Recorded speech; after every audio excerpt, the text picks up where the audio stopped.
Axel Rivas es doctor en Ciencias Sociales de la UBA. Realizó estudios doctorales en el Instituto de Educación de la Universidad de Londres. Es director de la Escuela de Educación de la Universidad de San Andrés y es autor de 10 libros, entre ellos Revivir las aulas, Viajes al futuro de la educación y América Latina después de PISA. Ganó el premio CONEX en educación por la década 2006-2016. Le damos la bienvenida a Axel Rivas. Muchas gracias. Bueno, muchas gracias a EduCere por la organización, por invitarme con tanta calidez y generosidad y de alguna manera tomando la posta, ¿no?, de lo que uno hace junto al otro, que se revive en cada escuela. Así que voy a hacer una presentación sobre algunos grandes debates de la educación contemporánea. Voy a tratar de juntar las líneas de la reflexión sobre la justicia y la innovación educativa, dos caminos que muchas veces no se encuentran, a veces no se encuentra ninguno de los dos, que es peor, y tratar de dejar espacio todo lo posible para conversar, para escuchar. Primero, un punto de partida para establecer la conversación es esta hipótesis. La hipótesis es que nuestras creencias de justicia son decisivas en nuestras prácticas pedagógicas, en nuestras prácticas de enseñanza. ¿Qué son las creencias de justicia? Bueno, son grandes teorías que uno tiene más o menos incorporadas o de forma inconsciente o incompleta acerca de lo que creemos que merece el otro. La pregunta central de la justicia es ¿qué merece el otro? Y la pregunta central en el terreno educativo, la justicia educativa, es ¿qué merece un alumno? ¿Qué merecen nuestros alumnos? Y cómo justificamos las respuestas a esa pregunta. La hipótesis que les planteo es que, como pensemos esta pregunta, va a tener mucha influencia, va a meterse adentro de cómo enseñamos. Por lo tanto, hay que hacer lo más explícita posible esta pregunta y tratar de encontrar cuáles son nuestras respuestas para que nuestras pedagogías puedan acompañar esas creencias. Entonces les voy a plantear 3 modelos de justicia y sus derivaciones pedagógicas, sus derivaciones en las prácticas de enseñanza. Y les voy a plantear también cómo combinarlos, no pensar solamente en una alternativa única, al contrario, mucho más complejo de lo que parece.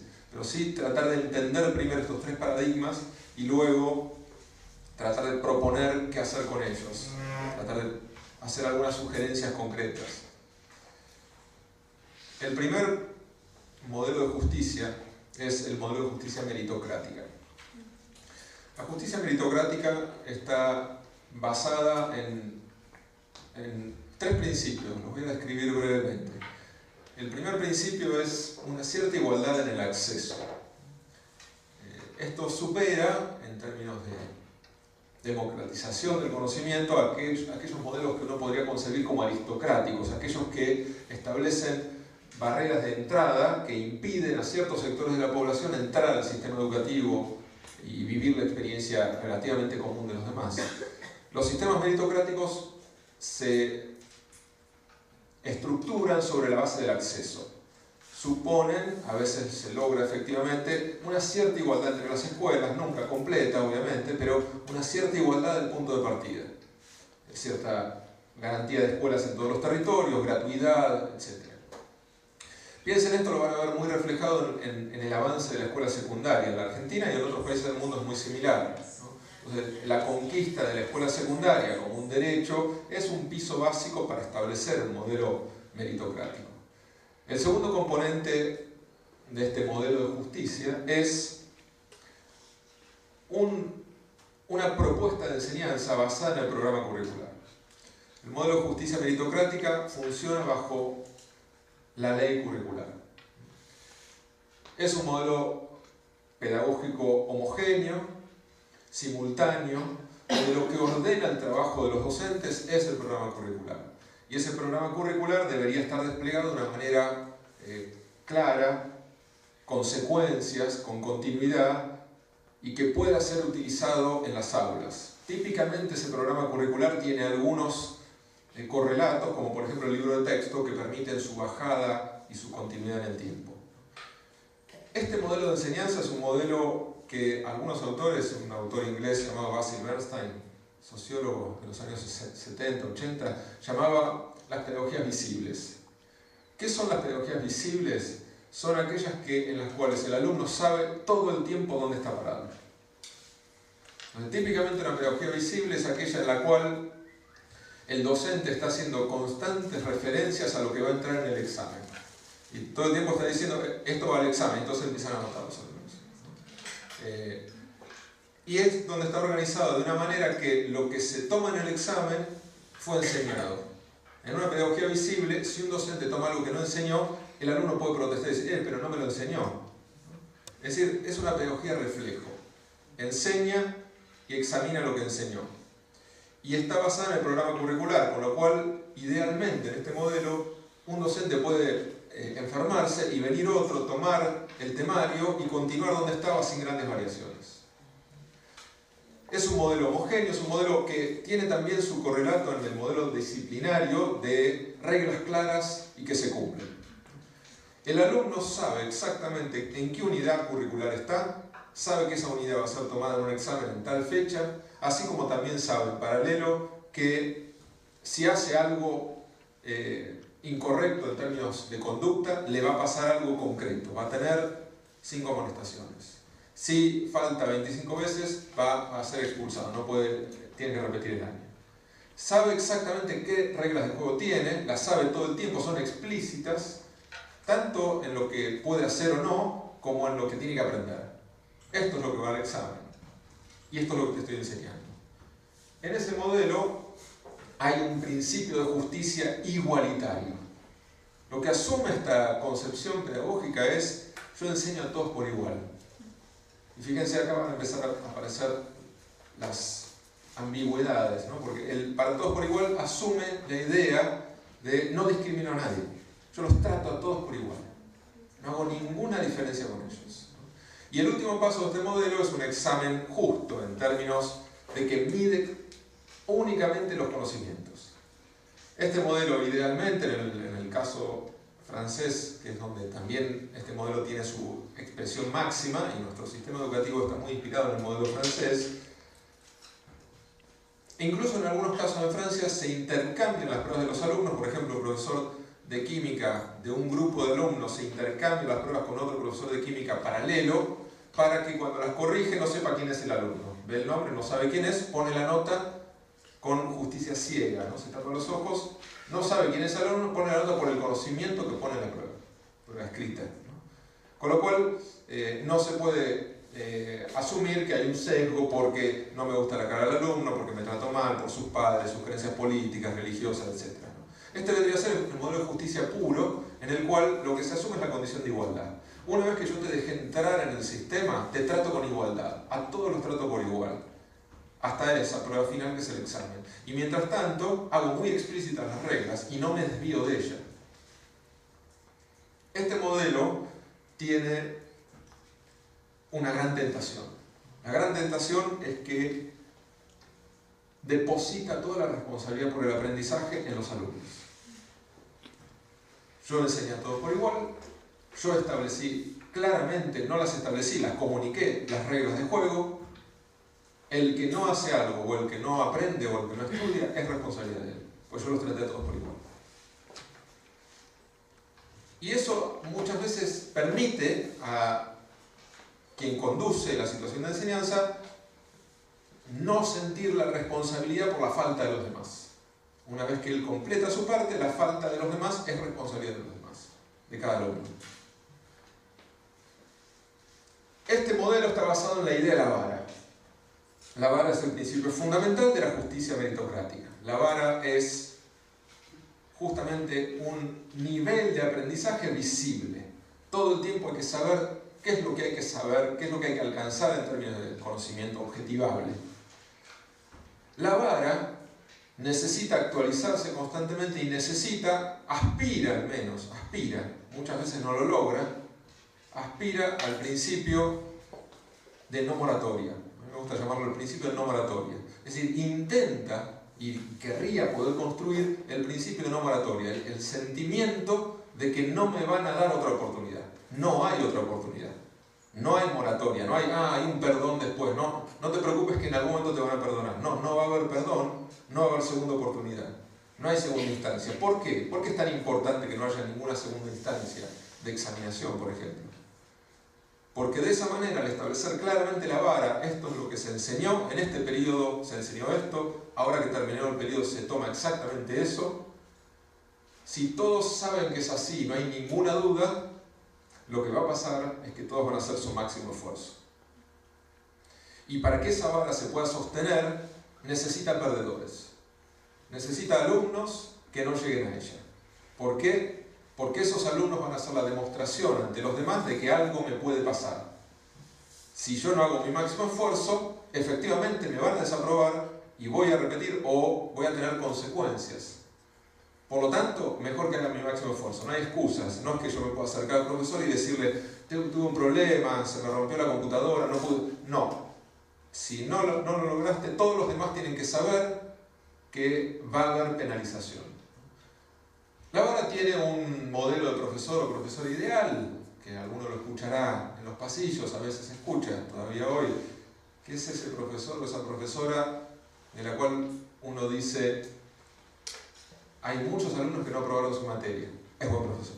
Es buen profesor, no aprobaron. Mantiene el nivel. Mantiene el nivel. Esta es la vara. Mantiene el nivel es, incluso, se habla de la vieja calidad, ¿no? Él o ella tiene la vieja calidad, no cambiaron. Mantiene el nivel y los demás tendrán que estudiar a fin de año o al año siguiente. Manda un mensaje a todos. Ese mensaje es el mensaje del temor. Está construido bajo la idea del temor. El aprendizaje es el equivalente a tener miedo.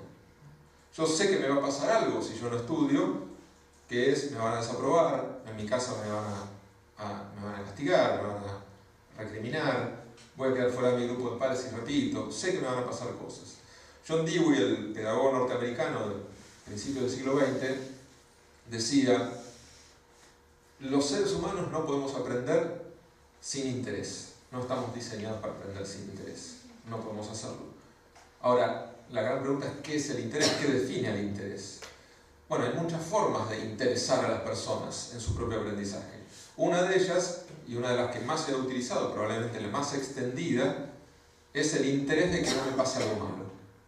Yo estoy interesado en que no me pase algo malo. Y como estoy muy interesado en que no me castiguen en mi casa, en no quedar fuera de mi grupo de padres, en no ser mal visto, entonces estudio. No sé para qué, no sé qué es esto de física, de química, de literatura, no sé qué es esto, lo trato de meter en mi cabeza de alguna manera para poder reproducirlo en el examen, porque tengo miedo a lo que me va a pasar si no lo hago. Y este es un sistema que ha permitido, a lo largo del tiempo, hacer que grandes contingentes de la población adquieran un cierto nivel rudimentario de conocimientos. Y efectivamente es un sistema que funcionó durante mucho tiempo, hoy de manera más difícil. Este sistema tiene algunos ejemplos más evidentes. Fíjense, tiene un sistema de exclusión paralelo.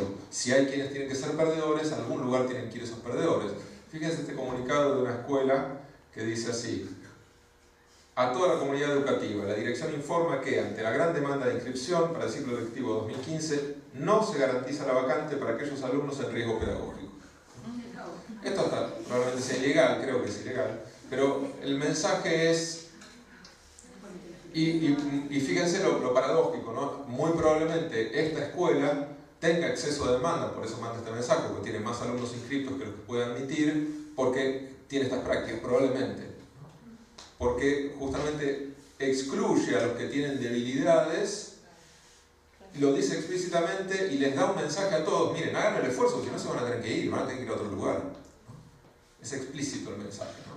Es un mensaje, bueno, tened miedo por lo que te va a pasar, preocupate por tu propio aprendizaje, porque a los demás, a los que no lo logran, algo les pasa. Ahora, ¿cuál es el problema del modelo meritocrático? Bueno, en primer lugar, tiene tres grandes obstáculos, la vara. El primero de ellos es que obliga a aprender por la fuerza, principalmente. O sea, su modo de regulación del aprendizaje, su motor, su conductor del aprendizaje principal es la fuerza, es el temor, es la obligación, es el sentimiento de amenaza. Y hoy sabemos, y lo sabemos de hace mucho tiempo, a partir de diversas teorías del aprendizaje, y especialmente la psicología cognitiva y el constructivismo, de todas las variantes que hemos visto en los últimos 60 años, que los alumnos aprenden mucho más cuando hacen sentido, cuando se sienten parte del aprendizaje, cuando se sienten interpelados, cuando se sienten protagonistas, cuando construyen desde su propia historia, cuando tienen algún camino más personal, cuando pueden hacer sentido. Por lo tanto, este modelo de aprendizaje es limitado. Y es tan limitado como lo ha sido la fábrica escolar tradicional, que logra que muchos alumnos al mismo tiempo adquieran ciertas competencias, pero que al mismo tiempo sean limitadas esas competencias y difícilmente hagan que los alumnos terminen apasionados por el aprendizaje de por vida, ¿no? Yo muchas veces muestro un gráfico que muestra el nivel de satisfacción de los alumnos con ir a la escuela. Es un gráfico que muestra una pendiente donde es una pregunta que se le hizo a muchos niños y jóvenes de distintos países del mundo. Entonces muestra una pendiente donde en la sala de 5 años del kindergarten los alumnos contestan que el 95% de ellos quiere ir todos los días a la escuela. Entra en primer grado y entra en la pesadilla, en el túnel, ¿no? Empieza a bajar cada año hasta bajar al 37%, es decir, un tercio aproximadamente de los alumnos, más avanzado el nivel secundario, después de haber hecho todo un tobogán, quieren ir todos los días a la escuela. Y uno podría decir, bueno, esto es normal. Bueno, ¿por qué uno lo asume como normal? No debería ser al contrario, no debería ser que la escuela lo que va generando es más interés en el aprendizaje. ¿No debería uno, a partir de atravesar la experiencia escolar, tener más interés por el aprendizaje? Parece ser que muchas veces es contradictorio el viaje que hacen los alumnos hacia el conocimiento. A veces es un viaje que agarran y a veces es un viaje que rechazan, no quieren tomar ese viaje. Yo siempre cuento el caso de muchos alumnos que ante la primera posibilidad que tienen en su vida de no estudiar matemáticas, perdón por los docentes de matemáticas, no son todos responsables de esto, ante la primera posibilidad que tienen, que es cuando terminan la escuela secundaria, incluso a veces desean ser, por ejemplo, ingenieros o alguna profesión que requiere estudiar matemática en la universidad y eligen rechazar esa carrera, que es la que querrían ir, porque por primera vez en su vida pueden no estudiar matemática. Dicen, no, yo no quiero nunca más matemática y aunque sea voy a hacer otra cosa en la vida que lo que quería hacer para no tener que estudiar matemática. Porque por primera vez soy libre de decidir eso. Hasta ahora no lo pude decidir, ¿no? Bueno, ¿qué generó la escuela en ese alumno? Un rechazo a la matemática. Quizás le incorporó bastante a la fuerza una serie de nociones básicas que le van a servir a lo largo de su vida, porque quedaron ahí insertadas en su esquema de pensamiento, pero al costo de inhabilitarlo, de cerrarle caminos para que siga construyendo a partir de ese conocimiento. El segundo obstáculo es que conduce a una visión estandarizada de la enseñanza. La vara hace que un buen docente sea el docente que sigue rutinas, el docente que enseña el programa curricular y lo sigue paso a paso. Un docente que de pronto decide desviarse de un tema, profundizar, porque vio que había interés, porque a él mismo le interesa, está desviándose del programa, se está yendo, se quedó adentro de la unidad 2 y ya toca la unidad 3. ¿Cómo hace? Está siendo más docente. Y hasta los alumnos le podrían decir, espere, volvamos al orden, si esto dijo que lo iba a tomar en el examen, volvamos al orden, volvamos a la unidad 3, ¿no? Con lo cual estandariza, quita autoría, quita voluntad, quita deseo en los propios docentes de entrar en un lugar, de profundizar, de diversificar, de encontrar algunos caminos en los alumnos de ese aprendizaje. Y eso también sabemos por muchas teorías recientes de los últimos años que es un factor limitante de cómo pueden enseñar los docentes. El tercer obstáculo quizás es el mayor de todos, es el más peligroso, que es que este modelo de enseñanza, este modelo de justicia, es un modelo que reproduce la desigualdad social. ¿Por qué? Porque la meritocracia, cuando trata a todos por igual, desconoce sus desigualdades de origen. ¿Y qué trae un alumno cuando va a la escuela? Es atravesado por el mismo proceso de enseñanza y luego debe dar el mismo examen en las mismas condiciones que los demás, la única diferencia que tienen estos alumnos es su contexto. Entonces, un alumno que tiene mayores posibilidades en el hogar, apoyo pedagógico, padres que fueron a la universidad, que son profesionales, tiempo, espacio, libros en la casa, computadora, versus un alumno que tiene que cuidar a sus hermanitos, que tiene que trabajar, que no tiene espacio, cuyos padres son analfabetos, están en condiciones muy desiguales y esas condiciones se van a actualizar cuando los traten exactamente igual a los dos.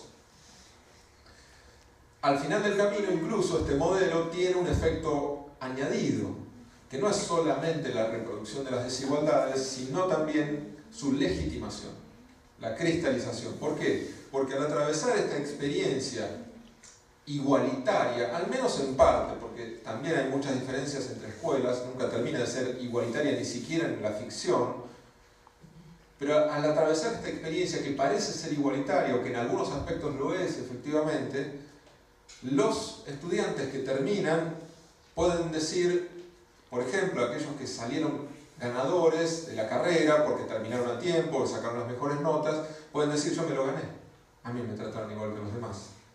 Y los alumnos con desventajas sociales que tuvieron que repetir, abandonar antes o sacaron peores notas y niveles de aprendizaje, también pueden decir: y bueno, no me da, hasta acá llegué, yo no soy para esto.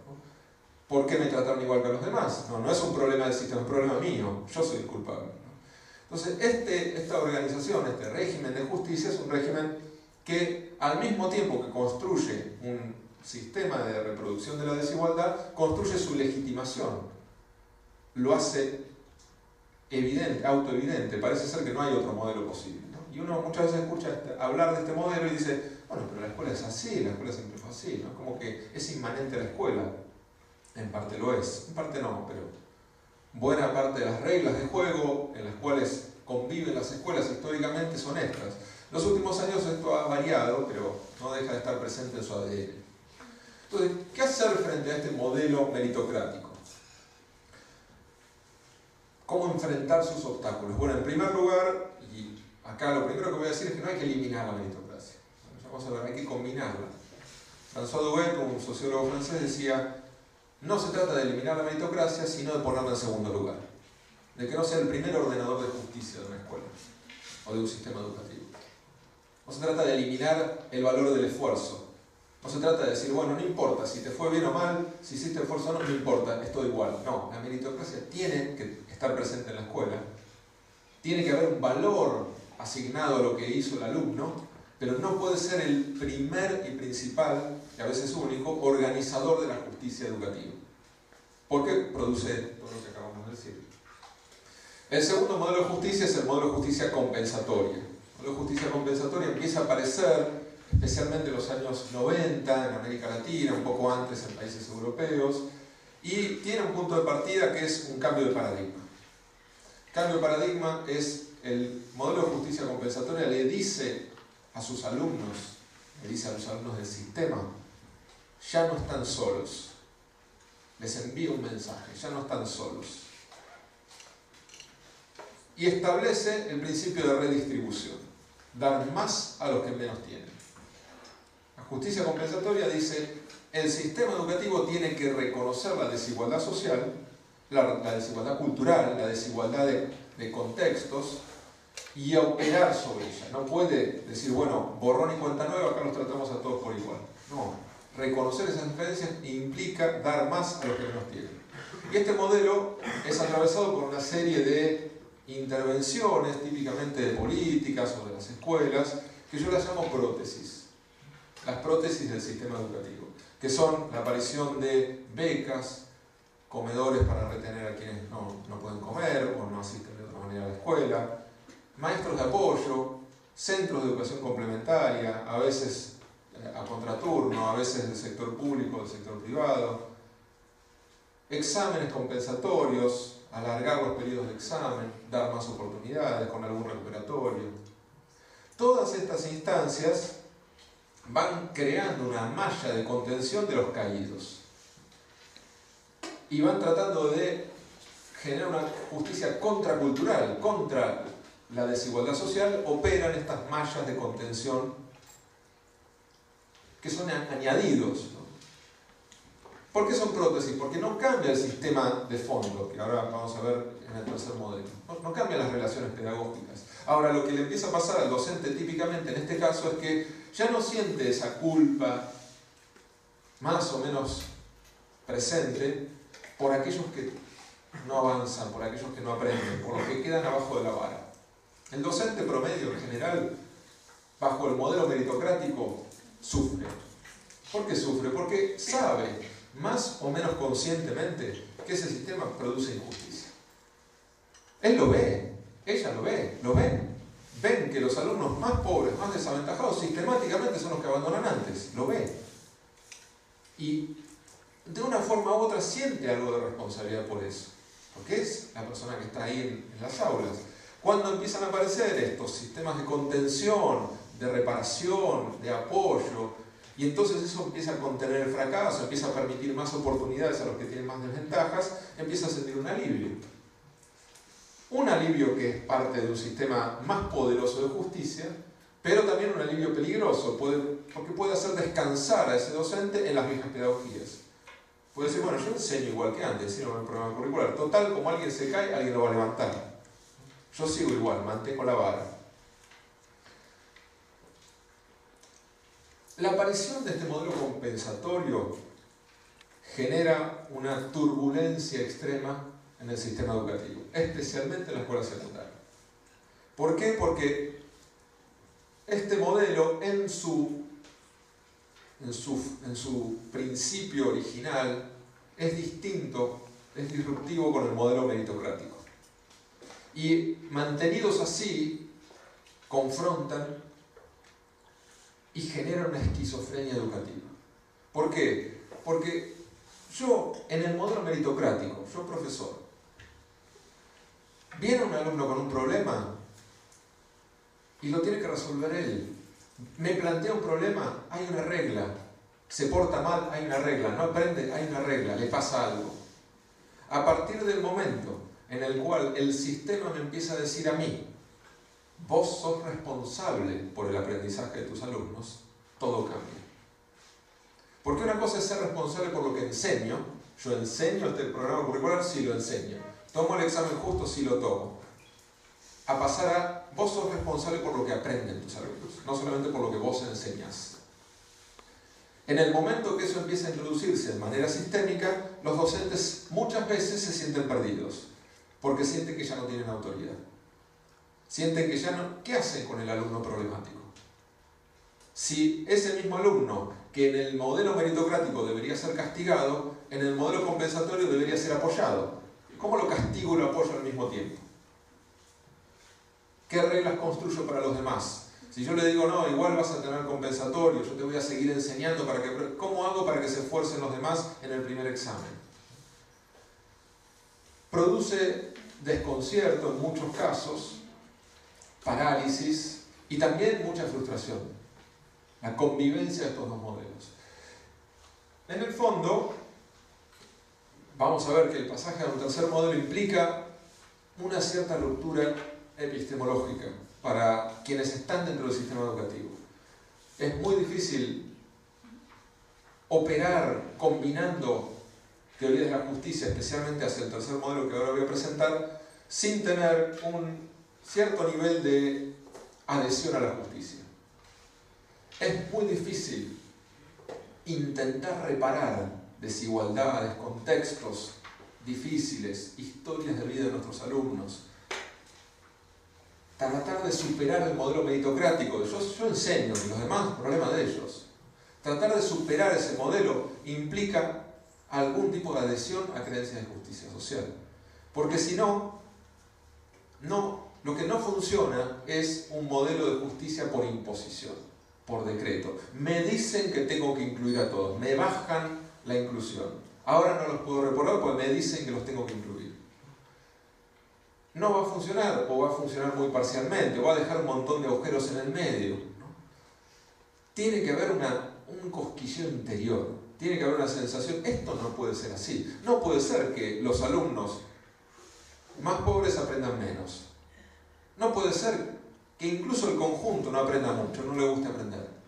No puede ser que la experiencia que pasan conmigo durante años y pasan con nosotros como colectivo durante 7, 10, 12, 15 años acá adentro y salen débiles en la vida, faltos de bases mínimas de conocimiento y actuación. No puede ser esto, y como no lo puedo soportar, algo tengo que hacer. A mí me pasa algo con esto. No es solamente que me dicen de arriba, los pedagogos, los políticos me dicen, tenés que crear vos la inclusión.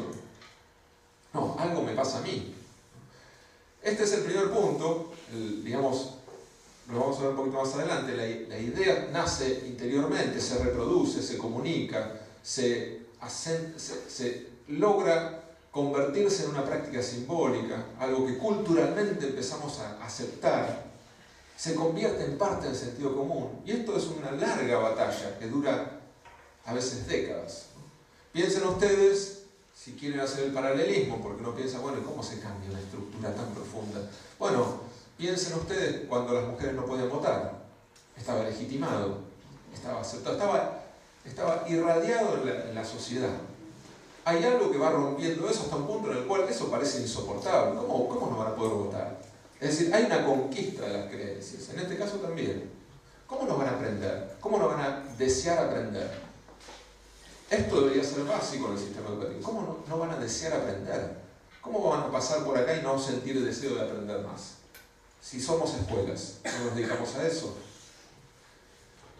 El tercer modelo de justicia es el modelo de justicia pedagógica, y es el que pone en cuestión las reglas de enseñanza, prácticas tradicionales de enseñanza. Es el que rompe la vara. El modelo de justicia pedagógica dice, no puede haber una vara única. Necesitamos distintas varas. Esto se ve expresado en muchas teorías pedagógicas que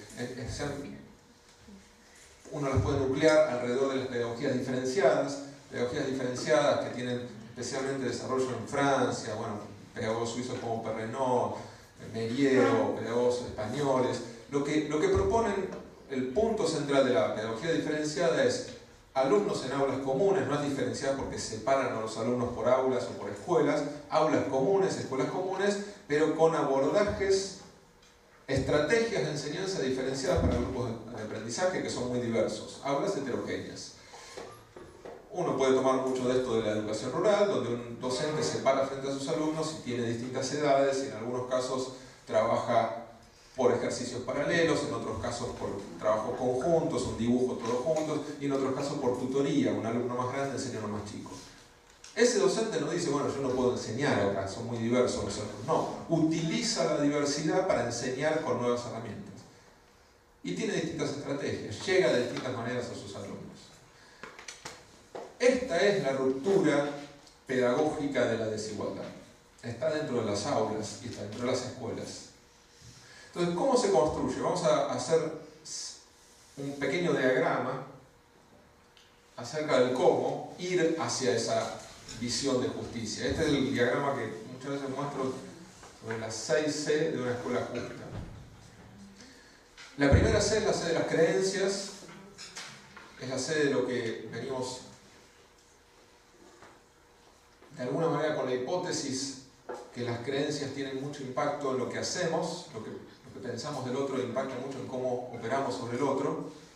Lo vamos a ver ahora. La segunda C es la C de las capacidades, es qué tanto somos capaces de utilizar distintas estrategias de enseñanza. A veces tenemos creencias de inclusión, pero no sabemos cómo llevarlas a la práctica, nos faltan herramientas, experiencia. La tercera C es la C del colectivo, es el trabajo en equipo, es el trabajo institucional, es no hacerlo solo, y esto sabemos todos en las escuelas lo importante que es. La cuarta C es la C de la comunidad, de ampliar la red de aprendizaje más allá de las fronteras de la escuela. Y la quinta C es la C de la creatividad o de la innovación. Vamos a ver cómo entra, se mete como por afuera en ese diagrama. Ahora, ¿qué hay ahí adentro? Ahí adentro hay otra C, la sexta C, que es las condiciones. Las condiciones están como en ese diagrama como puestas fuera de un cierto alcance directo de ese radio circular de las otras C. ¿Por qué? Porque las condiciones son todo aquello que nosotros no podemos modificar, al menos de manera directa. Son las condiciones de vida de nuestros alumnos, las primeras que afectan su aprendizaje, si tienen condiciones de vida aceptables, si pueden comer, si tienen apoyo en el hogar, etc. su historia personal. Las condiciones son las condiciones en las cuales trabajamos, las condiciones de la política educativa, de nuestros salarios, de nuestro tiempo, de nuestro edificio, de nuestro espacio, de si tenemos computadora, conexión a internet, etc. Estas son las condiciones, y las condiciones las podemos alterar muy mínimamente. Cuando votamos, quizás si nos organizamos políticamente, si protestamos, si peticionamos, bueno, acá contaban el ejemplo de una ley, no peticionan por una ley, pero en definitiva están fuera de nuestro alcance directo, al menos. Las otras 5C están un poco más dentro de nuestro radio de intervención, siempre también condicionadas, pero lo que voy a proponer es que el umbral de esas C en las cuales podemos intervenir es más amplio del que a veces creemos. Y para hacer esto me quiero detener en lo que creo es muy importante en estos tiempos, que es una operación de desdoblamiento. Y cuando yo muestro este esquema de las C, de las 5C y la C de las condiciones, trato de hacer esta aclaración para que quede lo más explícita posible, que es: nosotros necesitamos sostener dos hipótesis al mismo tiempo, necesitamos ser capaces de esto. Una hipótesis es que las condiciones son lo que más afecta a los aprendizajes de nuestros alumnos. Esto es real, lo demuestra la sociología de la educación. Las condiciones de vida de nuestros alumnos tienen más impacto en sus aprendizajes que lo que pueden hacer las escuelas. Los docentes no son héroes, los docentes no cambian la sociedad, los docentes son una parte, el sistema educativo es una parte, pero el sistema educativo no determina la sociedad. Tampoco es determinado, pero no podemos decir, bueno, lo que le va a cambiar la historia a la sociedad es la escuela. Bueno, no, es una parte. Y la parte mayor es la estructura social económica. ¿Qué tan justa es la distribución del ingreso? ¿Qué tanta riqueza hay en un país? ¿Cómo se construye riqueza con niveles de desarrollo sustentables? Esto es lo que más impacto tiene en la sociedad. Entonces, yo siempre digo, hay que decirlo explícitamente para poder sostener la otra hipótesis al mismo tiempo. Esta hipótesis puede implicar que uno quiera cambiar las políticas económicas, que uno quiera votar de otra manera, etc. O protestar o ir a huelga, creo que en casos muy extremos, pero eso implica reclamar por el salario docente, por condiciones más dignas en las escuelas. Todo esto está sostenido en la primera hipótesis. Ahora, esa hipótesis no puede invadir la otra hipótesis, que es que en el vínculo con nuestros alumnos debemos tener todo el potencial. Debemos sostener otra hipótesis, que es que ellos son capaces de transformar su destino y que nosotros vamos a hacer todo lo posible con ellos. Porque en el momento que la primera hipótesis invade a la segunda, bajan la guardia los educadores. Empiezan a decir, bueno, ¿y qué querés? ¿Con este sueldo voy a preparar una clase? ¿Qué querés? ¿Que yo ayude a un alumno que...? Esa invasión baja los brazos, cambia los gestos actitudinales, cambia las emociones, cambia nuestra mirada, invade nuestra mirada hacia ellos, y ni bien nuestra mirada está un poquito apagada, ellos van a sentir esa mirada en ellos. Con lo cual es necesario sostener estas dos hipótesis al mismo tiempo, si no, de alguna manera lo ponemos en riesgo todo. Y ahora les voy a presentar, bueno, cómo avanzar en estas 5 C, las que están más bajo nuestro alcance. La primera es la C de las creencias, es la que yo decía es la más importante porque creo que es la que más impacto tiene sobre las demás. Cómo crear o cómo potenciar las escuelas como casas de justicia. Y acá a mí me gusta citar, bueno, hay muy pocas verdades absolutas en la educación. No es una ciencia dura, no es una ciencia exacta, una ciencia humana. Siempre está debatida, hay corrientes, teorías, y bastante que debaten las teorías, ¿no? Ni sabemos cómo hay que enseñar a leer y escribir en la Argentina, que en muchos países, ¿no? Bueno, bastante difícil es establecer consensos en la educación. Bueno, hay un casi consenso universal, hay algunos, pero este está bien claro. Es que sabemos, bajo todos los paradigmas teóricos, que el aprendizaje de nuestros alumnos está influenciado por lo que creemos y pensamos sobre ellos. Nuestras creencias impactan en cómo ellos aprenden. Proyectamos en ellos, se genera el efecto Pigmalión, como se lo conoce, ¿no? Lo que nosotros les estamos manifestando, ellos lo están incorporando. Y eso se transmite en cómo les habilitamos la palabra, en cómo los valoramos, cómo los hacemos sentir en relación con el aprendizaje. Esto lo sabemos, esto no hay discusión. A mí me gusta usar esta metáfora porque como tenemos muy pocas leyes, no tenemos leyes universales en la educación, tenemos en otros campos, sí, conocimientos mucho más estrictamente científicos y cuantificables y de alguna manera medibles. Me gusta tomar esta metáfora, que es, hay una historia en el campo de la medicina que es una historia de un gran descubrimiento que cambió a la humanidad. En el siglo XIX, muchas personas morían en los hospitales, gran parte de las personas. Se calcula que 1/3 de las personas que entraron a los hospitales morían. Y uno de los grandes cambios de la historia de la humanidad se dio gracias a un médico llamado Ignaz Semmelweis, que empezó a estudiar patrones y por qué en algunos hospitales había más muertes que en otros, y encontró que había una causa central que cambió la historia de la medicina desde mediados a fines del siglo XIX. ¿Saben qué era?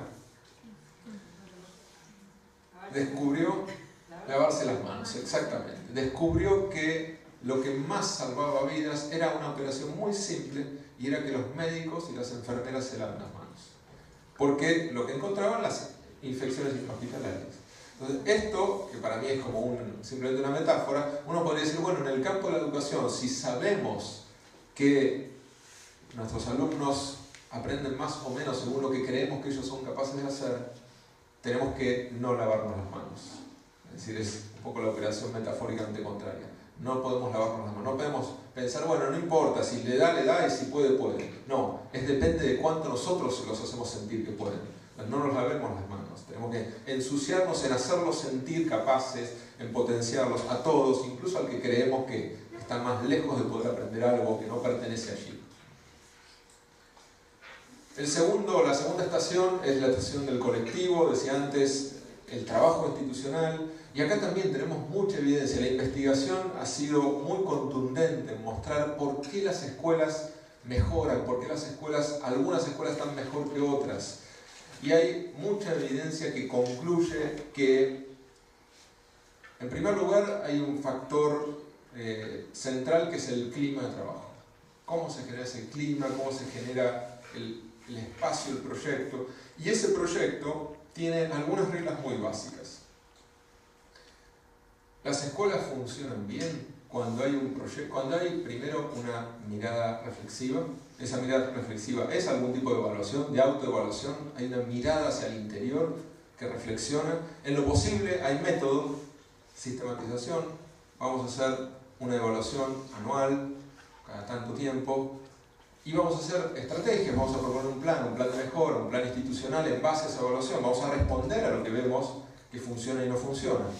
Y vamos a hacerlo explícito, y vamos a continuarlo en el tiempo, y vamos a acompañarlo, y vamos a volver a evaluar lo que dijimos que íbamos a cambiar para ver si lo cambiamos, y para ver si cuando lo cambiamos, cambió lo que queríamos cambiar. Este proceso, este método de evaluación, planificación, concientización, es la base de una escuela. Si no está, es el azar.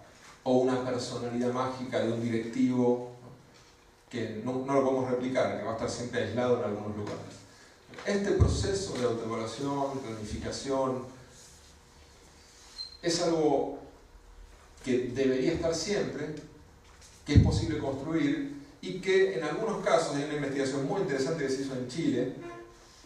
Chile tiene desde hace muchos años evaluación de las escuelas, y hay una investigación en particular que hizo un trabajo extraordinario de analizar escuelas que mejoraban sus resultados de aprendizaje de los alumnos durante 10 años consecutivos. 10 años consecutivos de mejora de los aprendizajes, para que no sea un periodo aislado. Y lo que encontraron es que esas escuelas tenían generalmente en la primera etapa un gran liderazgo,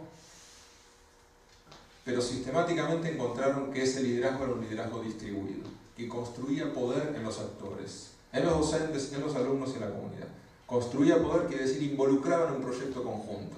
No decía, bueno, tenés que hacer esto y te controlo y te presiono y te pongo premios y castigos. ¿No? Construía la autoevaluación, el colchón de confianza, la evaluación de las prácticas, la mirada de los pares, ¿no? La idea de comunidad de aprendizaje. Este es el proceso que uno debería ir buscando, tratando de de crear ese espacio, a veces es una transformación cultural lo que lo habilita. No se puede hacer en cualquier contexto, cada escuela parte de puntos muy singulares. No funciona si no hay confianza entre los actores, no se puede construir la evaluación sin confianza, porque es un simulacro. Lo mismo en las aulas, la práctica de observación de clases, que es una práctica central, necesita un colchón de confianza. Necesita un principio mínimo y básico, que es no emitir juicio. Si un docente, un colega o un directivo va a observar la clase de otro, lo primero que tiene que hacer es no emitir juicio. Idealmente es una conversación. Bueno, ¿qué te pasó? ¿Cómo te sentiste? ¿Participaron tus alumnos en comparación con otros grupos? ¿Cómo es? Reflexión. No decir, no, mira, hubo una parte que vos dijiste una cosa que no es correcta. No sé si vos sabés, no. Bueno, entonces nadie más quiere que lo vengan a observar. En cambio, si uno puede reflexionar, se puede sacar angustias, temores, compartir con el otro. Puede suceder lo contrario, que uno le dice a otro docente, mirá, ¿sabés que me vino a ver la clase mi director de estudio, mi director de la escuela, etcétera?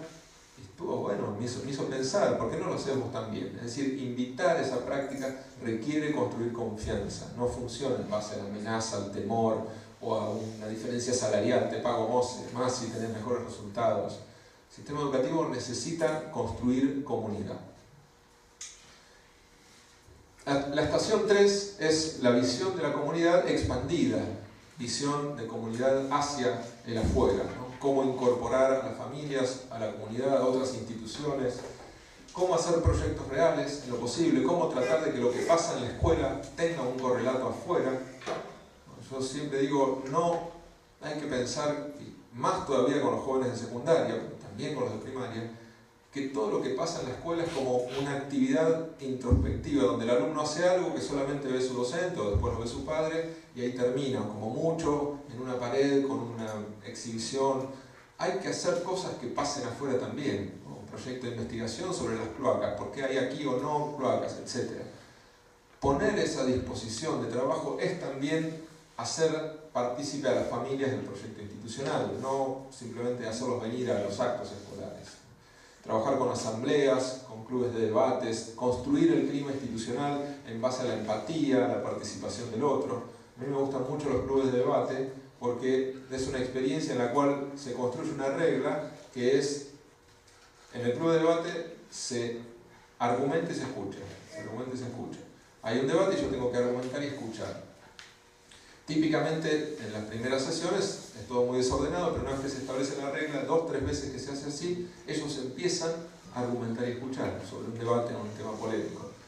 Y lo que termina pasando es que baja el nivel de conflicto de esa escuela. Está muy estudiado. ¿Por qué? Porque los alumnos interiorizan la práctica de la empatía. Me pongo en el lugar del otro. Antes de opinar, antes de pasarlo por arriba, antes de gritar, antes de querer tener razón, tengo que escuchar al otro, y para entender y ver cómo puedo reargumentar, tengo que ponerme en su lugar. Y una vez que yo me pongo en su lugar sistemáticamente, de forma rutinaria, ya empiezo a distanciarme del conflicto, empiezo a poner, veo que el otro está mirando otra cosa, lo mismo que estamos discutiendo. Estas prácticas y muchas otras sirven también para crear un clima institucional en el cual todos tienen valor y no se sienten anulados o invisibilizados. La cuarta estación es la que yo creo más profunda, que es la estación de las capacidades, es la estación que tiene más correlatos, ¿no? Es la estación de la enseñanza, de la pedagogía, sobre la cual algo veníamos diciendo antes. Y este es el trabajo más largo que tenemos todos por delante. Es un trabajo largo y siempre inacabado, no es una práctica que no pueda concluir alguna vez. Acá tenemos muchos autores y teorías que nos acompañan, muchas prácticas, muchas experiencias propias, seguramente muchas de las que han contado esta mañana y que ustedes practican, y que necesitan ser reflexionadas y revisitadas y practicadas, que son las prácticas que buscan sentido en el aprendizaje, que buscan crear el gran reemplazo del temor. No podemos eliminar el temor, no querríamos eliminar el temor, porque la verdad es que los alumnos tienen que ir a la escuela, tienen que ir todos los días, no es libre, es por su bien, hay una parte que es por su bien. Pero necesitamos meter cada vez más elementos de sentido para reemplazar elementos de temor que además hoy ya no funcionan. ¿Cuántos alumnos cuando uno los amenaza con algo ya dicen, ¿qué me importa? Le voy a poner mano, ¿qué me importa? Lo cual ni siquiera ya funciona, y si funcionase tampoco es bueno, porque tampoco encuentran el para qué, ¿no? ¿Cuál es la primera pregunta que hacen todos los alumnos en las aulas? ¿Para qué me sirve? ¿Para qué me sirve? Siempre que no algo sale. ¿Para qué sirve? ¿Y qué contesta el docente? Ya lo verás. Ya lo verás. Exactamente, ¿no? Es por tu propio bien. Ya lo verás. Ya se te develará. En el futuro se te develará. Verá que en 30 años vas a ver cómo la fotosíntesis era fundamental para cuando querías plantar una flor. Bueno, la verdad es que es una respuesta incompleta, ¿no? Y la respuesta a esa pregunta es otra pedagogía. Uno podría decir, bueno, espera, yo me voy a estudiar, antes de ir a dar esta clase, me voy a estudiar para qué sirve esto que estoy enseñando. Entonces cuando alguien venga y me pregunte esto, yo voy a tener, no, sirve porque el día de mañana, cuando vos tengas que sacar un préstamo, te va a servir saber el porcentaje, ¿no? Porque si no te van a engañar. No, si tengo un listado, me sirve, pero la idea es que no se trata de responder esa pregunta cuando sucede, sino preventivamente. La enseñanza con sentido justamente parte de una situación de indagación, construye una situación de indagación. ¿Qué es una situación de indagación? Como decía Philippe Méliel, el pedagogo francés. Crear una situación de indagación quiere decir que yo lo primero que hago es situar al alumno en posición de búsqueda. Este es el primer trabajo, en una sala de clases, en un año, en un periodo de clases. Situarlo en posición de búsqueda. No en posición de, bueno, ahora te voy a decir que la Revolución Francesa empezó acá, fue así, después vino esto, sino, bueno, ¿qué hace cambiar una sociedad? A ver, indaguemos, ¿qué hace cambiar una sociedad? ¿Qué es una revolución? ¿No? Empezar por crear la situación de indagación. Si no hay situación de indagación, lo más probable es que perdamos en el camino a la gran mayoría. Y que solamente los podamos recuperar con la amenaza, con el temor. Y en el examen, ponerte a estudiar. La situación de indagación tiene muchos correlatos pedagógicos. Empezar con preguntas. Tratar de empezar siempre una clase, una actividad con preguntas que hacen sentido, que vienen de la vida real. Usar los relatos, las historias. A todos los alumnos y a todos nosotros nos encantan las historias. La historia de un científico, la historia detrás de un problema matemático. Las historias dan vida a aquello que tenemos que enseñar. Usar desafíos, hacerlos indagar por ellos mismos, buscar distintas soluciones al mismo problema. Tratar de generar algo que tenga concreción. El proyecto, el trabajo por proyectos, que termine en algo que en lo posible uno lo pueda materializar. La materialización del aprendizaje es algo muy importante, dado que históricamente desmaterializamos el conocimiento, lo hicimos abstracto, lo hicimos enciclopédico. Volver a materializarlo, hacer un trabajo de literatura donde terminan todos escribiendo cuentos y eso sale en un libro físico que podemos imprimir aunque sea, da sentido al aprendizaje, da sentido, esto es mío, lo hice yo, lo hicimos juntos. El trabajo por proyectos es algo que está indagado por algunos pedagogos desde hace mucho tiempo. Había un gran iniciador del trabajo por proyectos en Estados Unidos que escribió el documento, la piedra basal del trabajo por proyectos, se llamaba Kilpatrick, en Estados Unidos, y él contaba una historia acerca del trabajo por proyectos que es muy reveladora. Decía 1917, fíjense, hace 100 años exactamente, o sea, no es nuevo esto. La innovación a veces es más vieja de lo que pensamos. Y Kilpatrick decía, bueno, él trabajaba por proyectos en su escuela, una escuela muy revolucionaria en Estados Unidos, y decía, bueno, contaba esta experiencia. Los alumnos, estábamos en una clase de historia y estaban hablando de una famosa matanza que había ocurrido en Estados Unidos, matanza de Massachusetts, no me acuerdo de qué lugar, y entonces aparece un artículo en una revista del momento que cuestiona la validez histórica de esa matanza. Entonces los alumnos dicen, bueno, están en situación de indagación. Entonces, así, dispuestos, dicen, bueno, tenemos que saber si es verdad lo que dice esta nota. ¿Es verdad que no ocurrió esta matanza que nosotros estudiamos, que nos hicieron leer? Bueno, ¿cómo podemos hacer para saber si es verdad? Y los alumnos se autoorganizan y dicen, bueno, vamos a localizar los libros de historia que tienen esta referencia a la matanza. Entonces hacen la indagación y encuentran 14 libros de historia de autores distintos y dicen, bueno, vamos a escribirles a los autores. Entonces escriben una carta a cada uno de los 14 autores de los libros de texto, de los libros de historia, diciéndole, estamos haciendo un trabajo, queremos saber si esta matanza fue real, qué pruebas tiene usted como historiador. Manda la carta y ¿qué pasa? No contesta ninguno. Pero insisten, justamente, están en situación de indagación, insisten, vuelven a mandar otra carta a esos 14 autores, más insistentes, esto es de verdad, realmente necesitamos saber, etcétera, etcétera, y efectivamente uno de los 14 contesta. Y contesta y les manda documentos, les manda documentación. Ellos hacen un debate en la clase y dicen, bueno, creemos que esta documentación es suficiente para probar que la nota que habíamos leído es falsa y efectivamente esa matanza ocurrió. Y entonces después, cuenta Kilpatrick, esta situación se traslada a todos lados. Parece que hay una elección en la escuela, están por elegir una decana, y entonces hay una acusación a esa decana, y ellos se ponen en situación de indagar si esa acusación es real o no. Es decir, instala una disposición. Es cierto, hay que tener mucho cuidado con los proyectos porque puede ser un disruptor curricular, todos lo sabemos, ¿no?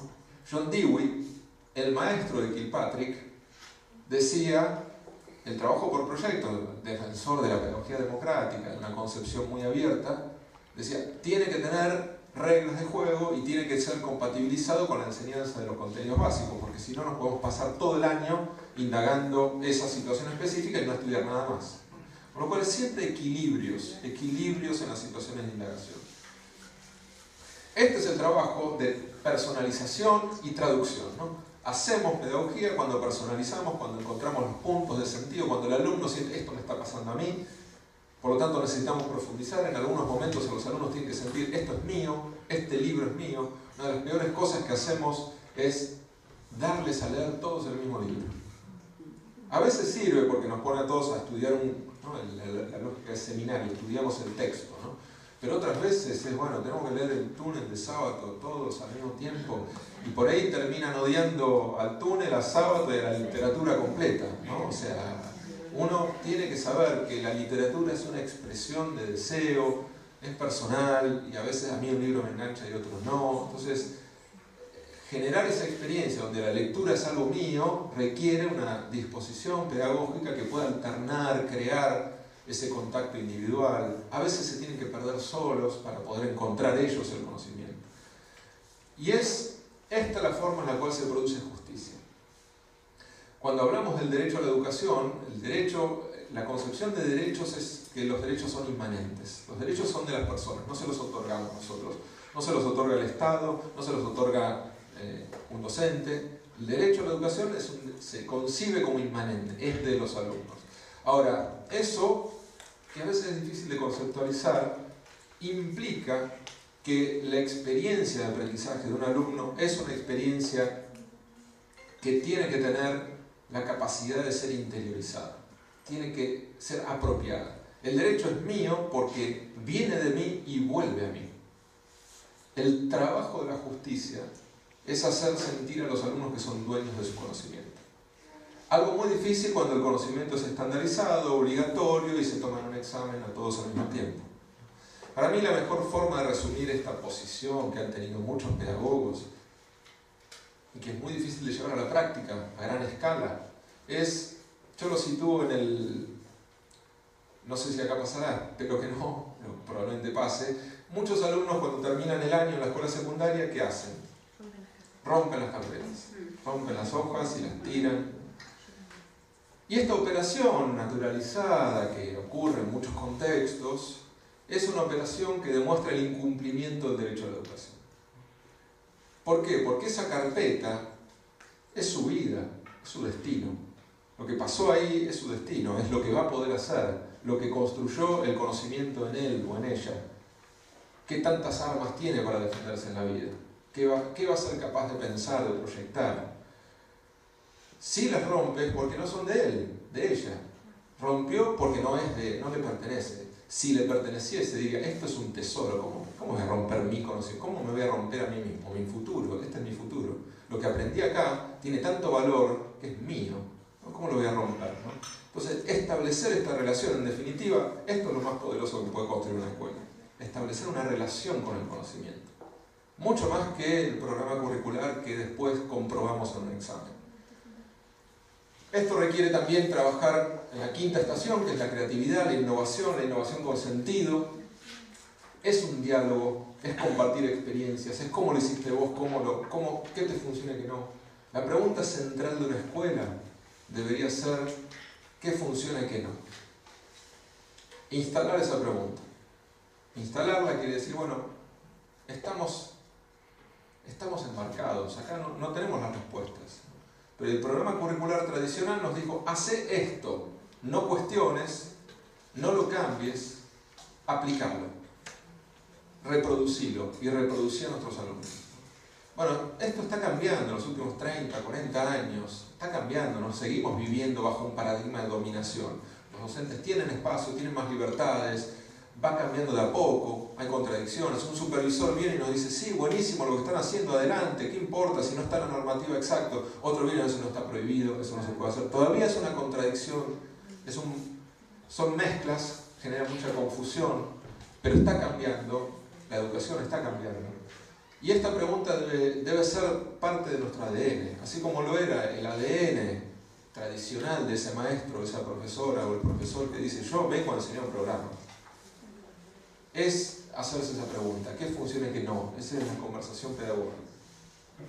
A mí me gusta pensar que hay algunos experimentos que producen experiencias, ¿no? Dewey hablaba mucho de la experiencia de aprendizaje, este es uno de los últimos libros, está disponible online, gratuito, se llama 50 innovaciones educativas, y lo que hicimos con un grupo de pedagogos muy admirados por nosotros es rastrear en diversos contextos lo que llamamos innovaciones educativas decisivas. Innovaciones que tienen la capacidad de crear una experiencia completa. Me acuerdo, uno cuando la atraviesa pasa algo, se siente parte de un proyecto. Innovaciones que además son extremadamente practicables. No queríamos teoría. Practicables y que tengan ejemplos concretos, que se hayan hecho en muchas escuelas y que tengan evidencia que funcionan. Fuimos haciendo todo este recorte y llegamos a estas 50. Así que lo pueden ver ahí. Simplemente es como tratar de tomar la idea de que muchas veces necesitamos construir un cierto proceso de aislamiento. Miren, me acuerdo hace muchos años en una investigación que visité una escuela primaria y la directora me decía, acá tenemos ajedrez los viernes.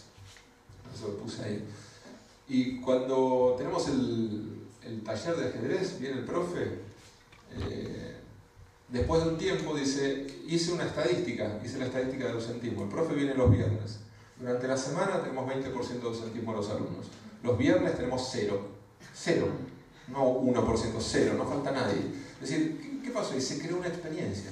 Ocurrió algo que hace que te sentís inmerso a lo que pasa ahí adentro. Bueno, esto es, creo, parte de lo que las escuelas tienen como atajos, porque cambiarlo todo es muy difícil. Cambiar las prácticas muy instaladas, lo que uno sabe hacer no lo podés cambiar de un día para el otro. Podés reflexionar, podés intentar alguna ventana, alguna cosa nueva, y es de a pasos, son pequeñísimos pasos. Pero a veces podemos hacer algunos atajos más completos. La sexta estación, la última, con esto voy cerrando, es la estación que no había puesto antes, pero es otra C, porque ya me cansé, es mucha C, ¿no? La C del coraje, podría ser del entusiasmo también. Creo que también es necesaria una cierta dosis de coraje en estos tiempos para ser educador y para afrontar las batallas. No es automático, no vivimos en tiempos donde lo que hacemos se cumple y por lo tanto vivimos en situaciones de tensión, donde no sabemos exactamente con qué nos vamos a encontrar cada día. François Duvet contaba una anécdota que a mí me parece muy linda y que es representativa de nuestros tiempos. Él decía, cuando el sociólogo francés de unos 60 y pico de años, decía, cuando yo era niño, en la escuela, en Francia, y uno podría pensar que acá era parecido, si yo me portaba mal, la maestra me podía decir, portate bien, si no lo haces por mí, hacelo por la institución. Y dice, y hoy es exactamente al revés. Cuando alguien se porta mal, muchas veces la maestra, la profesora se siente tentado de decirle, portate bien, si no lo haces por la institución, hacelo por mí, por favor, ¿no? Porque lo que se produce es una sensación de cuerpo a cuerpo. Estoy todos los días lidiando. La institución se cayó, la institución escolar se cayó y está en mí cómo reconstruyo todos los días algo que pueda mínimamente mantener el orden, cómo hago para sortear los obstáculos, ¿no? Entonces esto aplaca, te tira abajo, te saca energía, te saca fuerza, con lo cual creo que necesitamos una cierta dosis de coraje adicional a la que un docente de otros tiempos tenía. Y en esto creo que hay algo de lo cual agarrarse y que necesitamos aferrarnos, que es cómo construimos nuestra mirada hacia los alumnos. Esto vuelve a la idea de creencias, ¿no? Y hay un viejo pedagogo francés, principios, mediados del siglo XX, que se llama Celestin Freinet. ¿Alguno conoce a Freinet? ¿No? Les recomiendo que lo lean, tiene algunos textos. Freinet. ¿Y el nombre? Celestin. Es un pedagogo francés muy interesante, creó un gran movimiento en un grupo de escuelas, y entre sus textos una de las historias que él contaba es la historia del caballo que no tiene sed, cómo darle de tomar al caballo que no tiene sed. Él decía algo así como: si un caballo no tiene sed, ¿cómo hacemos para que tome agua? Y él decía, bueno, el problema de los alumnos es mayor todavía el del caballo que no tiene sed. ¿Por qué? Porque nosotros como docentes tenemos que enseñarles algo que no quieren aprender. Pero al menos el caballo en algún momento va a tener que tomar agua. Fisiológicamente va a tener que tomar agua. El alumno no tiene necesidad fisiológica de aprender matemáticas. Con lo cual, muchas veces tenemos que ser nosotros los que, si no construimos el deseo, el vínculo, el sentido, el propósito, no se va a construir nunca, o hasta se va a construir lo adverso, que es el rechazo, el odio, el desprecio por la matemática o por la literatura, por cualquier rama de conocimiento. Con lo cual, es un trabajo que requiere construir una mirada con nuestros alumnos que habilita en ellos esa situación de indagación, que habilita el vínculo con el aprendizaje. ¿Qué es un buen docente? Es aquel que sabe llegar a los alumnos. Es aquel que sabe traducir su área de conocimiento a algo que toca en sus alumnos. Y esto se aprende. Esto es lo más interesante, se aprende. No es, bueno, ¿y qué son artistas? Que hay 3 en el mundo que son magos. No, se aprende, es un oficio. Se aprende con estrategias didácticas. Lo que no funciona es el método único. Es, bueno, yo empecé la página 1, abran el libro. No, eso ya sabemos que no funciona. Funciona si está el temor, los obligamos a leer, los obligamos a hacer los ejercicios, aprenden, funciona. Es mejor eso que una situación caótica de aprendizaje donde creemos que los estamos haciendo participar. Opinen de la Revolución Francesa y todos opinan y nadie sabe nada, y nadie aprendió, ¿no? Ahora, en el medio están las estrategias. Esas estrategias se aprenden, en la práctica, se aprenden reflexionando. Pero parten de una mirada, parten de, bueno, ¿cómo yo encuentro la mirada de mis alumnos? ¿Cómo me regulan ellos a mí? Y acá es donde me gusta a mí mucho usar esta cita de Pestalozzi, el pedagogo suizo clásico del siglo XVIII. Pestalozzi hablaba de la confianza, de la exigencia, él llamaba la exigencia benévola, también para romper esta antinomia falsa entre el facilismo y la exigencia, ¿no? Es una antinomia muy instalada en el sistema educativo. No es tal. Fíjense lo que decía Pestalozzi. Decía: una exigencia benévola, por cierto, nunca agresiva, pero firme. Una exigencia que le dice al niño o al joven: estoy aquí para obtener lo mejor de ti y tú lo vas a conseguir. El niño o el joven quiere todo lo que se le vuelve amable, todo lo que le hace honor, todo lo que despierta en él grandes esperanzas. El niño quiere todo lo que produce en él fuerzas, todo lo que le hace decir: yo soy capaz de hacerlo. Este es como el horizonte. El horizonte no es bajar la vara. El horizonte es encontrar el desafío en cada alumno. Es buscar exigirlos. Una buena escuela, y lo pienso más todavía en la escuela secundaria, donde tenemos muchas más situaciones de crisis de aprendizaje, es aquella que desafía a sus alumnos, que dice, vos sos capaz de mucho más de lo que te imaginas. Y lo vamos a hacer juntos.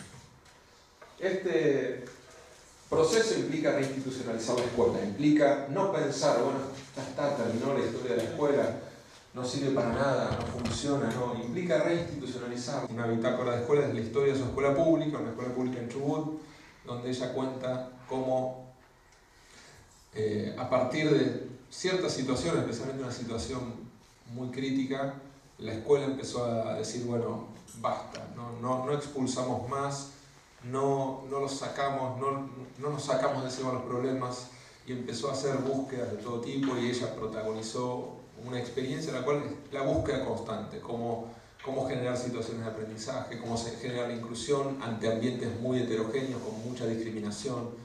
Bueno, es un libro excepcional que muestra además la experiencia del territorio, no la de un teórico, no la de un pedagogo, lo cual lo recomiendo mucho. Y además ella tiene algunos videos, ahora acaba de dar una charla TED muy linda que pronto van a poder ver. Y el otro es el caso del profesor Córdoba, el profesor Daniel Córdoba. ¿Alguno lo ha escuchado? Sí. Lo hemos traído a Tandil. ¿Lo trajeron a Tandil? Ah, bueno. Entonces ustedes son privilegiadas de haberlo conocido. Yo me hice muy amigo del profe Córdoba y no sé si les cuento muy breve la anécdota por ahí, para los que no lo conocen. Es un profesor de física que empezó un taller de física los sábados a la mañana en la Universidad de Salta. Empezaron a venir alumnos, empezó a llenar y hoy está lleno de alumnos. Esos alumnos van a estudiar física de manera voluntaria.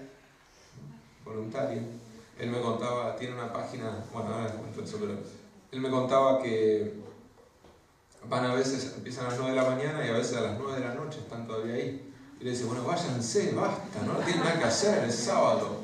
Y están los chicos estudiando ahí 12 horas física.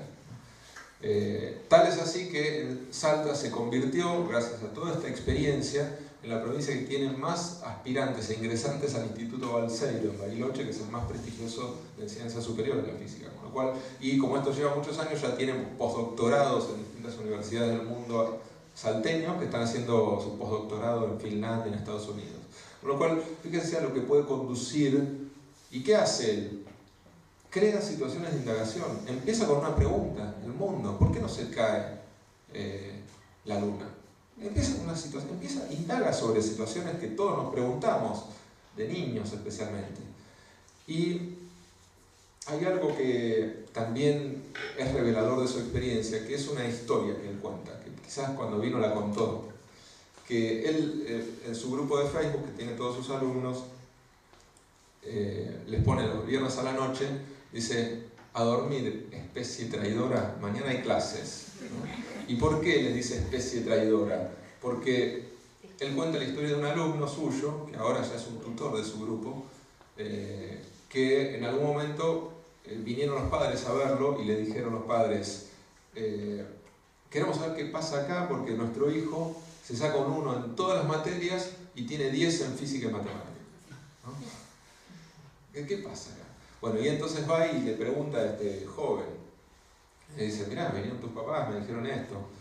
Y él dice: lo que pasa es que yo en la escuela hago un papel, hago un rol, el rol del quilombero, hago el rol del que hace, el que nunca presta atención porque está activando otras cosas, activando el desorden, ¿no?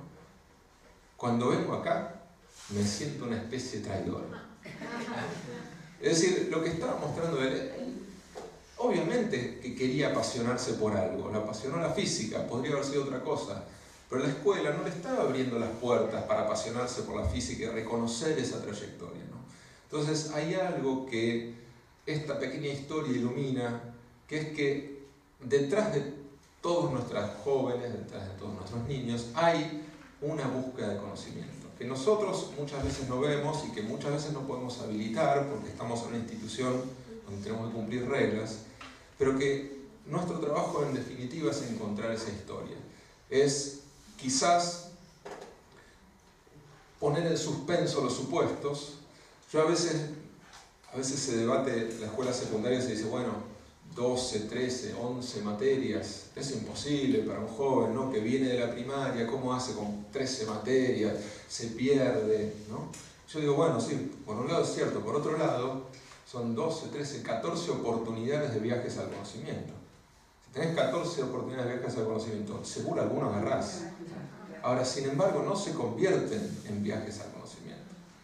Porque no salen todos con alguna pasión bien instalada. Una o dos pasiones muy instaladas. Algunas las harán por dolor, por esfuerzo, porque hay que hacerlo. Pero si en las 14 invitaciones o 12 invitaciones nada te llegó a pegar en tu interior, nada te llegó a decir esto, yo quiero saber más de esto, no estamos invitándolos, en realidad los estamos haciendo atravesar una experiencia que no entienden bien para qué es. Con lo cual creo que, en definitiva, y con esto cierro, la gran pregunta de la docencia hoy no es cómo hago para enseñar el programa curricular, que es un deber y que no podemos desconocer, sino cómo combinar esa pregunta, que también sigue habitándonos, es la pregunta de lo común, es la pregunta del Estado que nos regula y que nos dice tenemos que construir una sociedad donde todos sepan esto mínimo. ¿Cómo combinamos esa pregunta con la pregunta de cómo abrir la voluntad de aprender de cada alumno? Que es una pregunta pedagógica distinta y que es otra vara y que para algunos es la salida nostálgica, ¿no? Bueno, hay que volver al orden, ¿no? Estos chicos no prestan atención, no hacen nada, no les interesa nada, no nos respetan, ¿no? Y quizás hay otra vara donde ganarse el respeto también implica ver qué es para ellos el aprendizaje y cómo puedo hacer para enseñarlo. Bueno, muchas gracias.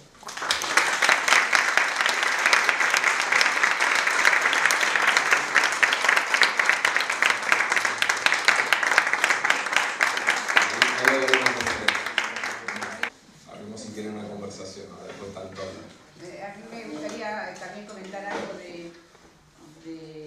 del profe Córdoba, ¿no? Que a mí me encanta, y cuando él dice yo enseño con la boca cerrada, ¿no? Y esto es de darle la oportunidad al chico de cuestionarlo y darle la oportunidad de que él haga, que él indague. Sí, y él va guiando eso, obviamente, pero y después se llega a la teoría, como decía él, ¿no? Pero primero que él construya, me parece que por ahí va. Sí, a mí la experiencia también, creo que a veces hay que tener cuidado con la experiencia singular, porque bueno, es un profesor muy excepcional, con mucho carisma, ¿no? Es muy difícil reproducir eso, pero creo que nos tiene que servir más que nada para que instale, porque ese chico que él cuenta, es un chico que va todos los días a la escuela, es como, ¿qué pasa acá que se saca un 1? Entonces instala como esa pregunta, ¿qué es lo que está pasando los sábados que durante los 5 días de la semana no pasa?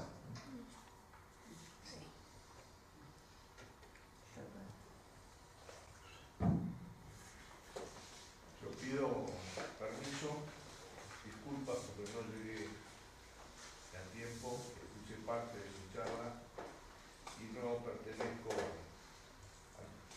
al sector del personal docente que está aquí, al que le tengo muchísimo respeto. Tengo alguna relación con el UCD, por eso estoy aquí. Permítame que le cuente que hoy tuve una conversación con una hija mía que está lejos, por WhatsApp, y que históricamente estoy en las antípodas políticas de las que está ella. Pero a mí me interesa jugar ping-pong. Y si bien es una hija mía, la quiero mucho, ella me quiere a mí, no hay violencia, se me ocurrió que ¿qué hace la educación para permitir el disenso sin violencia? ¿Qué está haciendo la educación para nos da herramientas de matemática, nos da herramientas de estadística, de lenguaje, etcétera, etcétera? Y el mundo de hoy nos dice que tenemos que vivir en democracia, que ni en la creación fue perfecta, porque sabemos cómo era en Grecia. Y se me ocurrió que no en la primaria quizás, pero en secundaria, en el ciclo secundario y el terciario, no habría que tener cátedras de disenso civilizado, donde aquel que ha podido recibir más educación o más información, capacitación, sienta que tiene que tener la responsabilidad de respetar para ser respetado? ¿Cómo se hace para educar el diálogo, el disenso sin llevarlo a la violencia, que es lo que nos tiene mal en este mundo? Bueno, creo que es una pregunta muy acertada y necesaria. A mí me interroga mucho esa cuestión, más en nuestra sociedad, no solamente en la Argentina, con la grieta, sino a nivel mundial. Creo que está pasando en todas partes. Disculpe que le agregue algo. Yo creo que un mundo en donde todos pensáramos igual sería aburridísimo y además impediría la creatividad. El disenso es maravilloso para la creatividad. Sí. Yo creo que tenemos, por un lado, hay un problema de institucionalización de la escuela. Es decir, la escuela, para poder institucionalizar formas de pensamiento, tiene que ser poderosa. Hoy muchas veces tiene que construir poder. Todo lo que traté de relatar hoy es construir poder, no es poder llegar a nuestros alumnos, que quieran estar ahí, que quieran ir todos los días, que quieran participar. Bueno, construir ese poder. Ahora, ¿con qué herramientas trabajar con ellos?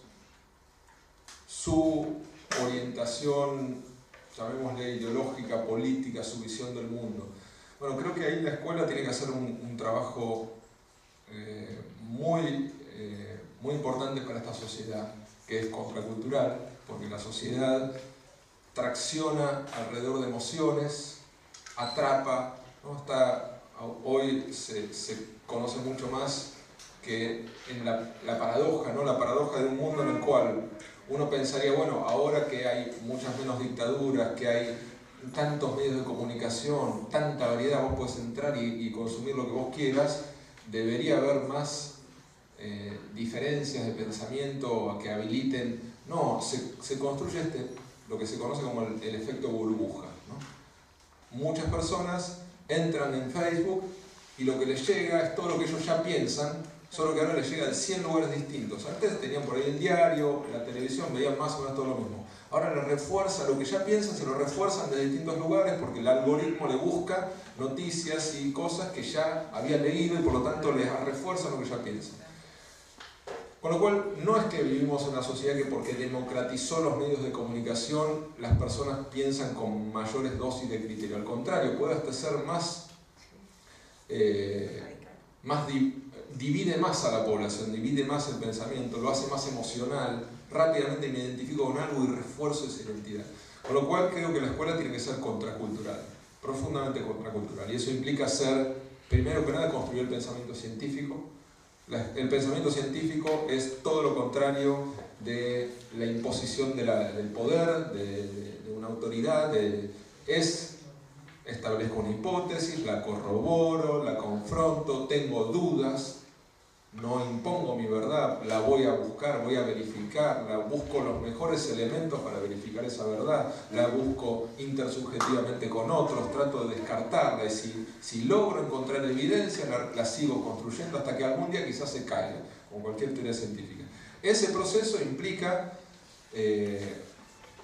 buscar evidencia, construir una capacidad que hoy es muy necesaria, que es saber qué información es válida y cuál no. Dudar de todo, porque cuando te llega algo que es una foto, me acuerdo que la otra vez vi un discurso de Obama donde ya son capaces de manipular su boca y su discurso y le pueden hacer decir otras cosas y vos ves un video y decís, pero lo está diciendo, no lo está diciendo, se lo manipularon en su boca. Es decir, tenemos que ser capaces de saber eso. Nuestros alumnos tienen que ser capaces, cuando ven el discurso de cualquier líder político, puede que no sea él, si me llegó de una red social y no sabemos su fuente, puede que no sea lo que está pasando, puede que esto que me llegó no sea verdad, yo tengo que saber construir el pensamiento científico. Eso me parece que es una serie de herramientas que la escuela no tuvo que hacer históricamente de la misma manera que hoy debería hacer, y al mismo tiempo la capacidad de construir una empatía, una construcción, vos lo dijiste, del disenso, de la escucha del otro.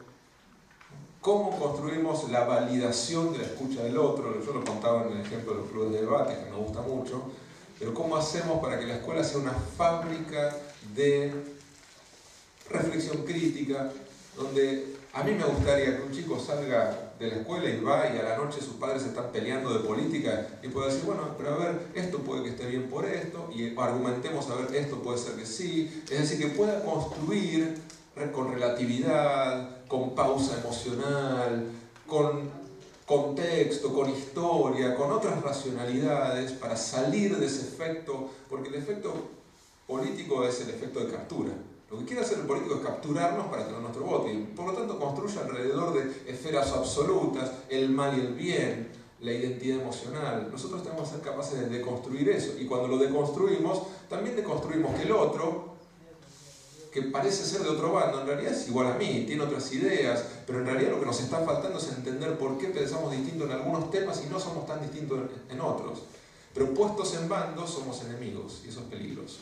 Yo creo que la escuela tiene que ser capaz de construir esto y para eso tiene que, como decía antes, reinstitucionalizarse, tiene que tener poder. Sin poder no construye mucho, no va muy lejos.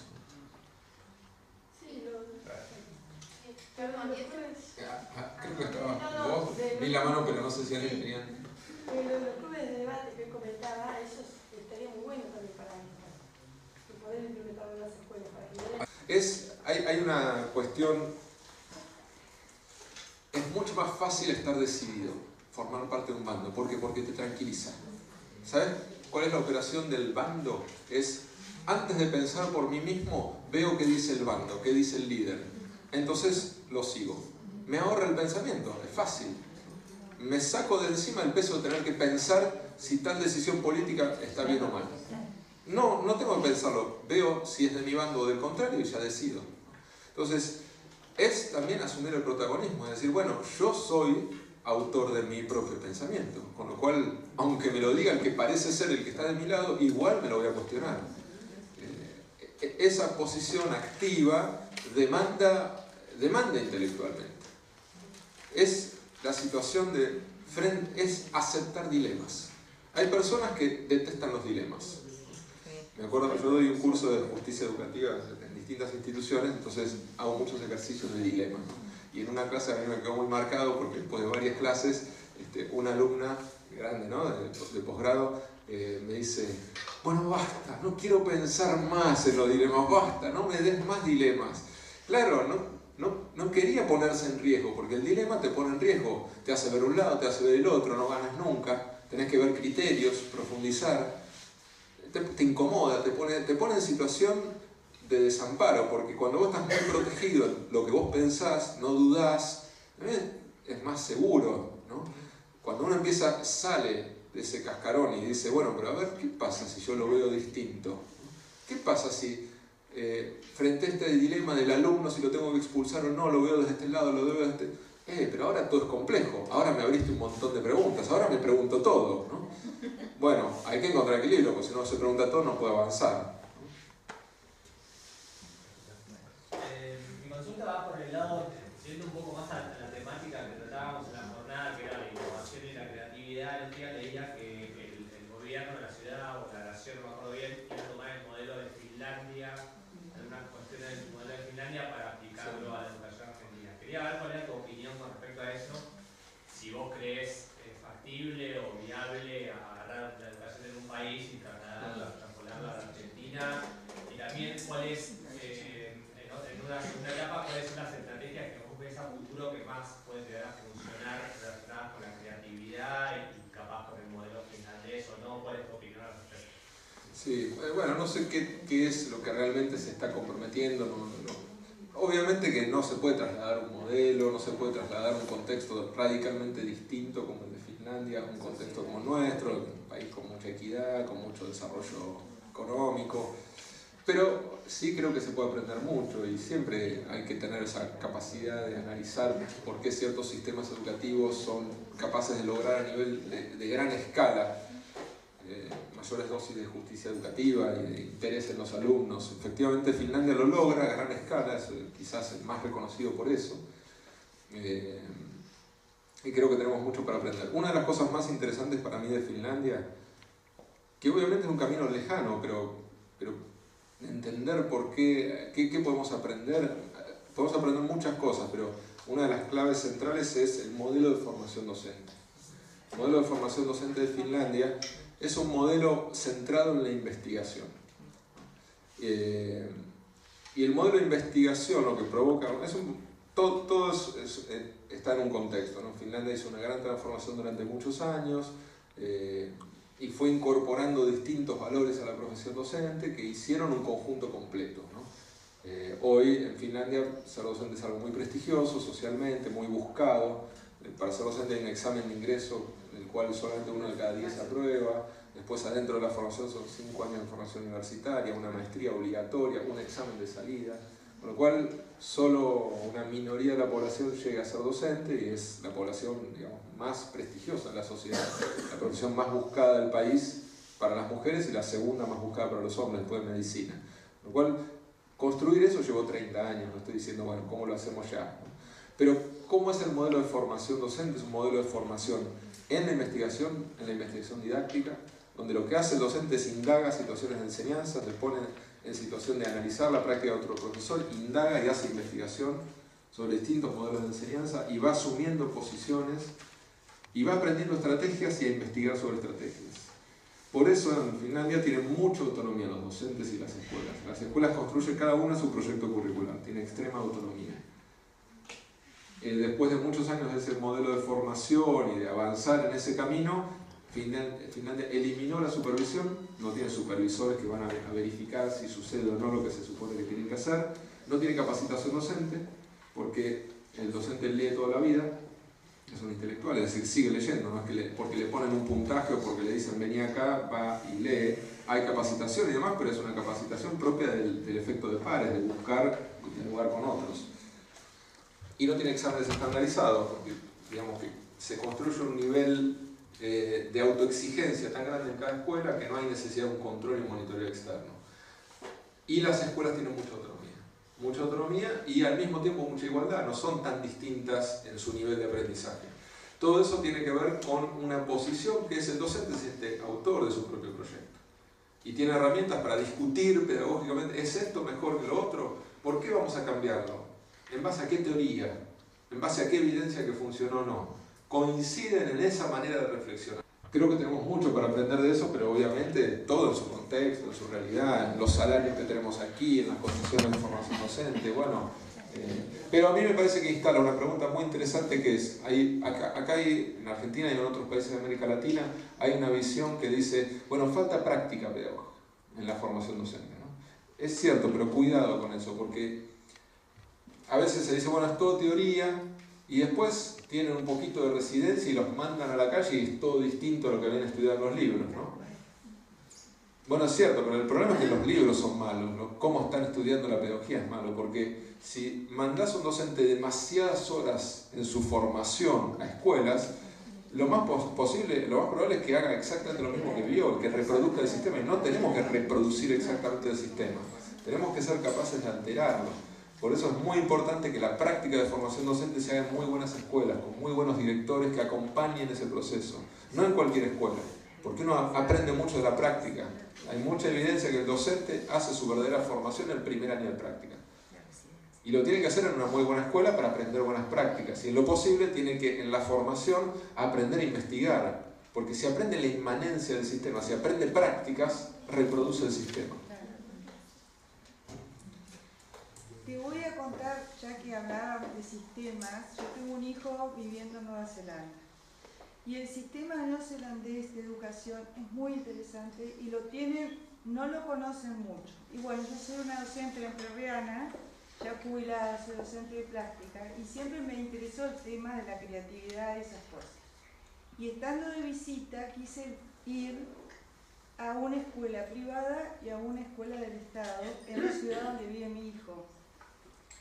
Y la verdad que quedé maravillada por el orden, digamos una disciplina no impuesta.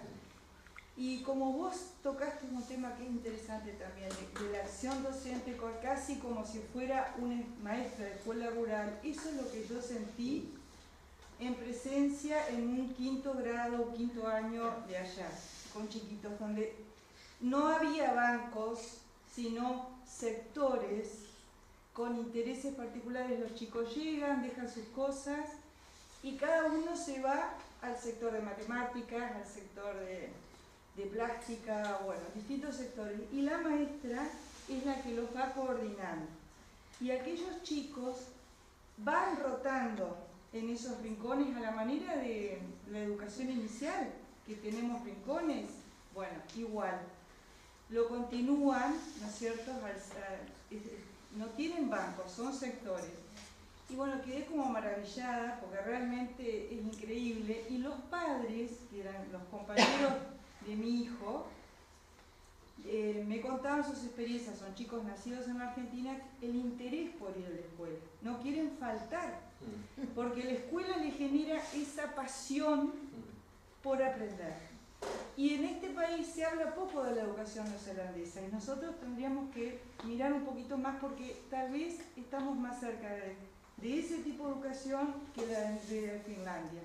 Y es interesante y bueno, te lo digo a vos como un investigador, porque realmente es muy interesante. Y una cosita más, la escuela funciona casi como un club de barrio, porque ellos tienen una materia que es obligatoria, que es aprender a nadar, por ser isla o lo que los chicos tienen muy incorporado. Entonces los chicos en época están en la misma altitud que nosotros, ¿no? Entonces tenemos la misma estación. Entonces los chicos llevan sus trajes de baño en la mochila y en los recreos van, en vez de jugar, van a la pileta. Y los fines de semana tienen la llave los padres para acceder a la pileta. Entonces van los fines de semana con los chicos a la pileta. La responsabilidad, no hay piletero, no hay obligaciones de ese tipo, pero sí tienen que ir con sus padres a la pileta, que los padres no se meten, pero los chicos sí. Eso también lo viví impresionante. Muy interesante. Un dato nada más que te pido, ¿no? Bueno, están agotados, ¿no?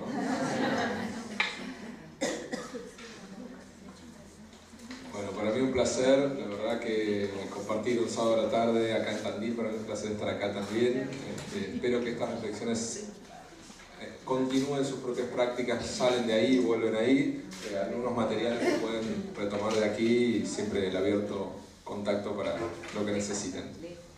Yo por mi lado agradecerte enormemente que hayas venido a estar con nosotros hoy y decirles a todos que bueno, nuestro gran desafío, ya lo sabemos, es repensar nuestras prácticas y gracias por hoy hacernos repensar nuevamente nuestras prácticas para este desafío de los chicos del siglo XXI. Así que a todos también muchísimas gracias por haber venido y a los que tuvieron sus presentaciones, gracias enormes. Y a la salida esperamos que entreguen sus evaluaciones y, como le dijimos al principio, le mandaremos los certificados. Así que gracias. Gracias a todos.